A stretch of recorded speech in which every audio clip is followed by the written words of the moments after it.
Hello, I'm Dr. Brennan McKenzie and I'm the Skep Vet. Today I want to talk about antibiotics. Specifically, I want to give you 5 situations in which you should probably not give antibiotics to your pets. So let's get started. So the first thing I want to say is that antibiotics are a fantastic therapy. There is no question that they are a safe and effective treatment for many conditions and that they have saved lives and reduced animal suffering significantly. So I'm not here to hate on antibiotics. But like any therapy we use in medicine, if you have benefits, you have potential risks or side effects. And antibiotics certainly do have some risks. We always want to make sure that the benefits exceed the risks. And there are several situations in which we have come to understand that that's probably not the case and we're better off not giving antibiotics. I also want to start by saying that every individual case is different and you should never take medical advice for your particular pet from the internet. So even though I'm describing a situation that might apply to your pet, whether or not you should use antibiotics is between you and your veterinarian, and you should definitely have that conversation. The first situation in which you should probably not use antibiotics is something we call asymptomatic bacteriuria. That's just a fancy way of saying that the vet takes a urine sample from your dog or cat, finds bacteria in the urine, but your pet has no symptoms of a urinary tract infection. They're not peeing more often than usual, they don't have blood in their urine, they're not uncomfortable when they urinate, they don't look like they have a urinary tract infection, but they do have bacteria in the urine. We used to think that this was always abnormal, and so we would always treat animals with bacteria in the urine as if they had a urinary tract infection. We've since learned that that's not true, and treating these animals does absolutely no good.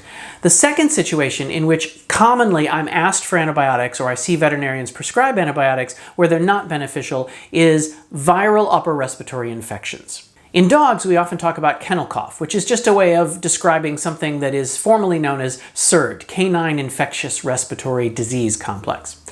Most of the dogs with CIRD or kennel cough have a mild cough, but they generally feel pretty good, they're eating well, they don't have a fever, they're not really sick other than the cough. It's like having a mild cold for a human being.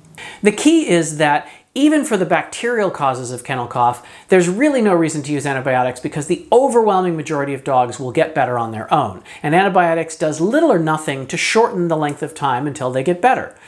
The third situation in which we generally don't recommend antibiotics, but sometimes people want them or vets may use them, is something called feline interstitial cystitis. Now this is a tricky one because cats will come in to the veterinarian looking like they have a bladder infection. They may be peeing much more often than usual, they may be uncomfortable or straining in and out of the litter box, there may be blood in the urine. Some of these cats will have an infection with bacteria and antibiotics may be useful, but it turns out that many of them do not. In cats over 10 years of age who come in with these symptoms, about half of them will have bacterial infections.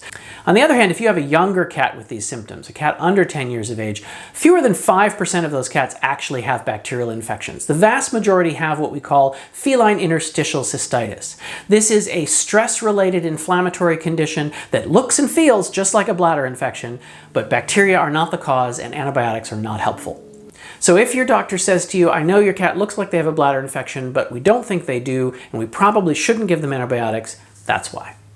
The fourth situation in which antibiotics are typically used when they aren't necessary and aren't beneficial is one I've already discussed in previous videos, which is diarrhea.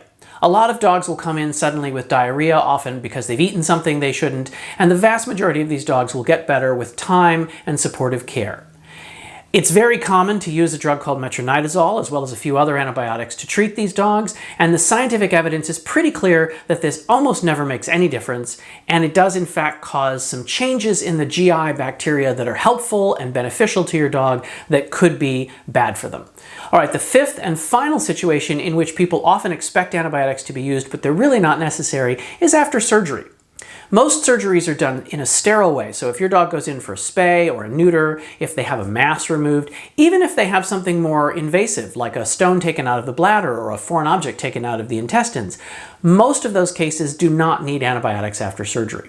There are a few situations where dogs already have infections or are at high risk for infections and antibiotics may be used. But most of the time, post-operative antibiotics given after surgery are not beneficial, and again, they have all of those risks. They can cause vomiting, diarrhea, loss of appetite, they can lead to antibiotic resistance, and they can cause other rarer but more serious consequences. Okay, so once again, here are the 5 situations in which you may expect antibiotics for your pet or your doctor may even give them to you, but you probably don't need them. The first is asymptomatic bacteriuria, that is, bacteria in the urine without any clinical symptoms. The second, respiratory infections that are either viral or that are self-limiting and can go away by themselves, like kennel cough. Third, feline interstitial cystitis, that is, symptoms that look like a bladder infection but are not actually caused by bacteria but are more likely caused by stress in cats. Fourth, diarrhea. Very seldom is there any reason to give antibiotics to a dog or cat with diarrhea.